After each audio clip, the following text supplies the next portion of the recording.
नमस्कार दोस्तों, मेरे YouTube channel DK knowledge show पे आपका स्वागत है। तो दोस्तों, रूस के ताबड़तोड़ हमले ने यूक्रेन को धुआं कर दिया है। हर तरफ मलबे का ढेर लगा हुआ है और रूसी सेना के हमले से आलीशान महल खंडहर बन गए हैं। लोग अपनी जान बचाने के लिए एक जगह से दूसरे जगह भागे भागे फिर रहे हैं। कुछ लोग यूक्रेन से सटे हुए देशों में शरण ले रहे हैं, तो वहीं कुछ लोग बंकरों में रहने को मजबूर हैं। यूक्रेन की राजधानी कीव को रूस ने चारों तरफ से घेर लिया है और हमले तेज कर दिए हैं। तो वहीं यूक्रेन के दूसरे बड़े शहर खार्किव को भी रूसी सेना ने चारों तरफ से घेर लिया है और मिसाइलों से हमले कर रहे हैं। इसके साथ भारी बमबारी भी जारी है। खेरसन शहर पर रूसी सेना ने अपना कब्जा जमा लिया है। दोस्तों, रूसी सेना के हमले से खार्किव और कीव थर्रा गए हैं। हर तरफ खंडहर और धुएं का गुब्बार छाया हुआ है। रूस और यूक्रेन में युद्ध शुरू हुए एक हफ्ता बीत गया है। जिस युद्ध को रूस इतना आसान समझ रहा था, वह अब रूस और पुतिन के लिए नाक की लड़ाई बन गई है। अब रूस पीछे भी नहीं हट सकता और आगे बढ़ने पर उसका भारी भरकम आर्थिक नुकसान हो रहा है। युद्ध जितना लंबा खिंचता है, रूस को उतना ही बड़ा आर्थिक क्षति होगी।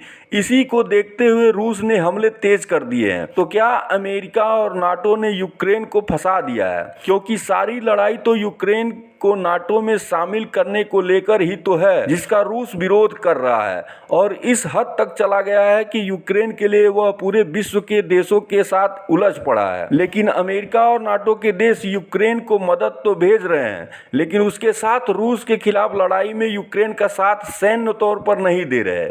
यूक्रेन अकेला ही रूस के खिलाफ पिछले एक हफ्ते से डटा हुआ है। तो दोस्तों, आखिर अमेरिका और नाटो रूस के खिलाफ सीधे युद्ध से क्यों भाग रहे हैं? तो इसमें भी अमेरिका और पश्चिमी देशों की चाल है। दरअसल वह यूक्रेन और रूस के युद्ध को लंबा खींचना चाहते हैं, जिससे रूस युद्ध में उलझा रहे और उसको भारी भरकम आर्थिक हानि हो और कमजोर हो। ऊपर से रूस पर इन सभी देशों ने प्रतिबंध लगा दिए हैं, जिससे रूस की अर्थव्यवस्था की कमर टूट जाए और ऐसा होना शुरू हो चुका है। रूस की मुद्रा 30% तक गिर चुकी है और इसके और गिरने की आशंका है। और अगर यूक्रेन तबाह हो जाए तो इससे अमेरिका और नाटो का क्या जाता है? आखिर में यूक्रेन ना तो नाटो का सदस्य है और ना ही अमेरिका का पार्टनर। दोस्तों, इस युद्ध में सबसे बड़ा झटका यूक्रेन को लगा है। अब से कुछ दिन पहले हंसता खेलता यूक्रेन अब मलबे के ढेर में बदल गया है और हर तरफ चीख पुकार है। उसके सैनिक भी मर रहे हैं और आम नागरिक भी अपनी जान गंवा रहे हैं और पश्चिमी देश सिर्फ मीटिंग कर रहे हैं और प्रतिबंध लगा रहे हैं।